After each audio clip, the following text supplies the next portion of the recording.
নমস্কাৰ এছপিএনসকল সকলোকে job master Assam চেনেলটোলৈ স্বাগতম জনাইছোঁ। আশা কৰোঁ সকলোৰে ভাল। জলসম্পদ বিভাগ অসমত 212টা নতুনকৈ AEN JE ভেকেঞ্চি মুকলি হৈছে। আহকচোন আমি এই পদখিনিৰ বাবে ডিটেইলভাৱে আলোচনা কৰোঁ। ভিডিঅ'টো আপোনালোকে অলপো স্কিপ নকৰাকৈ শেষলৈকে চাব, তেতিয়াহে আপোনালোকে ভালদৰে বুজিব পাৰিব পদকেইটাৰ বাবে কোৱালিফিকেশ্যন কিমান লাগিব, পদৰ পোষ্টিং ক'ত হ'ব আৰু জবৰ চেলাৰী কিমান হ'ব সকলোখিনি। জলসম্পদ বিভাগে আসাম পাব্লিক সাৰ্ভিস কমিশনৰ আন্ডাৰত এছিষ্টেণ্ট ইঞ্জিনিয়াৰ জুনিয়ৰ ইঞ্জিনিয়াৰৰ পদ মুকলি কৰিছে, যাৰ বাবে এডুকেশ্যনেল কোৱালিফিকেশ্যন বিচৰা হৈছে। এছিষ্টেণ্ট ইঞ্জিনিয়াৰ চিভিলৰ বাবে পদ হৈছে 45টা। তাৰ বাবে এডুকেশ্যনেল কোৱালিফিকেশ্যন বিচৰা হৈছে। Candidate must possess a bachelor degree in engineering technology in civil engineering BE BTech in civil engineering from a recognized India or foreign university or recognized by GOVT, or candidate must have passed part A and B of AMIE India in civil engineering if she had enrolled in AMIE course on or before 31/5/2013. Bachelor degree in engineering technology must be a regular course recognized by AICTE UGC as mentioned in point nung 1. Bachelor degree in engineering technology obtained through distance mode of education by whatever name is called will not accepted. ইয়াৰ বাবে reservation হৈছে unreserved বাবে 5টা, SC বাবে 7টা, ST প্লেনৰ বাবে 5টা, ST হিলছৰ বাবে 4টা, OBC MOBC বাবে 2টা। চেলাৰী হৈছে পে স্কেল 30,000ৰ পৰা 1,10,000ৰ ভিতৰত আৰু গেট পে হ'ব 12,700কে। আৰু ছেকেণ্ড পোষ্টটো হৈছে এছিষ্টেণ্ট ইঞ্জিনিয়াৰ মেকানিকেল। ইয়াৰ বাবে পদ হৈছে 7টা। ইয়াৰ বাবে এডুকেশ্যন কোৱালিফিকেশ্যন বিচৰা হৈছে।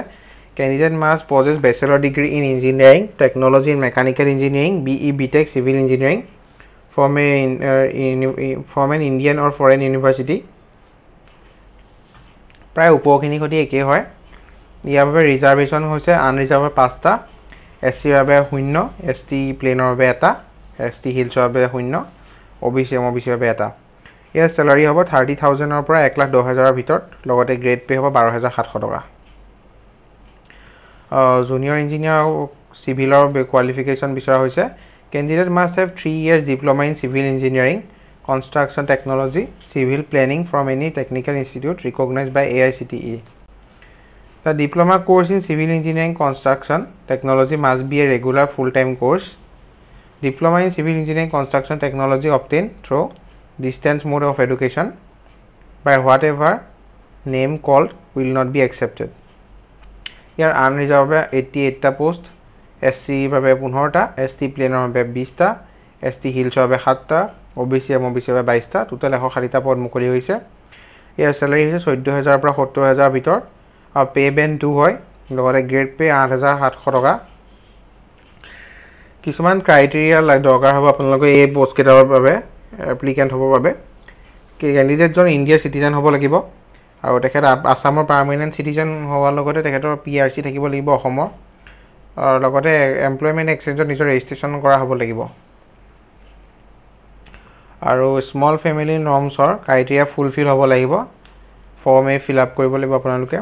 ইয়াৰ অধীনত মানে যিসকলৰ পৰিয়ালত 2টাতকৈ ততোধিক ল'ৰা ছোৱালী থাকে তেনে কেণ্ডিডেট ইলিজিবল নহয়। 2টা বা তাৰ তলৰ হ'লেহে আপোনালোক এলিজিবল হ'ব। এজ লিমিট মিনিমাম 21 বছৰ আৰু মেক্সিমাম 38 years দিয়া হৈছে। লগতে SC বাবে 5 বছৰ, ST বাবে 5 বছৰ, OBC MOBC বাবে 3 বছৰ, PWBD বাবে 10 বছৰ ৰিলেক্সেশ্যন দিয়া হৈছে। এপ্লিকেশ্যন ষ্টাৰ্টিং ডেট হৈছে 23 এপ্ৰিল 2025ৰ পৰা, লাষ্ট ডেট হৈছে 22 মে 2025। Application fees SC ST BPL PWD বাবে 47 টকা 20 পইচা, OBC MOBC বাবে 197 টকা 20 পইচা, জেনেৰেল বাবে 297 টকা 20 পইচা।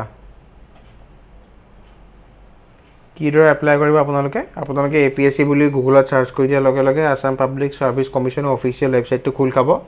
তাত আপোনালোকে ৰিক্ৰুইটমেণ্ট ছেকশ্যনত গৈ পেলাই এপ্লাই কৰি দিব। ৰিক্ৰুইটমেণ্ট ছেকশ্যনত গৈ তাত আপোনালোকে নিজৰ ডিটেইলছখিনি ফুলফিল কৰাৰ পিছত ৰেজিষ্ট্ৰেশ্যন কৰি দিব ল'ব। তাৰপিছত আপোনালোকে যিটো পষ্টৰ বাবে এপ্লাই কৰিব বিচাৰে সেই পদটোৰ লিংকটোত সেই পদটোৰ বাবে গৈ পেলাই তাত গোটেইখিনি ডিটেইলছ ফিল আপ কৰাৰ লগতে নিজৰ passport size photograph, signature, HSLC certificate, graduation certificate সকলোখিনি আপলোড কৰিব। তাৰ পিছত আপোনালোকে এটা ফিজ পে কৰিব লাগিব সেই ফিজটো পে কৰি দিব এটা একনলেজমেন্ট ৰিসিপ্ট জেনেৰেট হ'ব সেইটো আপোনালোকে লগত ৰাখিব ফিউচাৰ যেতিয়া এডমিট ডাউনলোড কৰিব তেতিয়া আপোনালোকৰ বহুত হেল্পফুল হ'ব ইয়াৰ অফিচিয়েল নটিফিকেশনখন মই আপোনালোকক দেখাই দিছো এইখন হৈছে ইয়াৰ অফিচিয়েল নটিফিকেশনখন মই যিখিনি কথা ক'লো ইয়াত ক্লিয়াৰলি মেনশন আছে গুটেখিনি ইমানখিনি আছিল আজি ভিডিওটোত আশা কৰো আপোনালোকে ভিডিওটো চাই ভাল পালে যদি ভিডিওটো চাই অলপ হলেও উপকৃত হৈছো বুলি ভাবিছে তেন্তে লাইক কৰিব লগৰ বন্ধু বান্ধৱীৰ সৈতে শ্বেয়াৰ কৰিব আৰু লগতে চেনেলটো সাবস্ক্ৰাইব কৰিবলৈ নাপাহৰিব ধন্যবাদ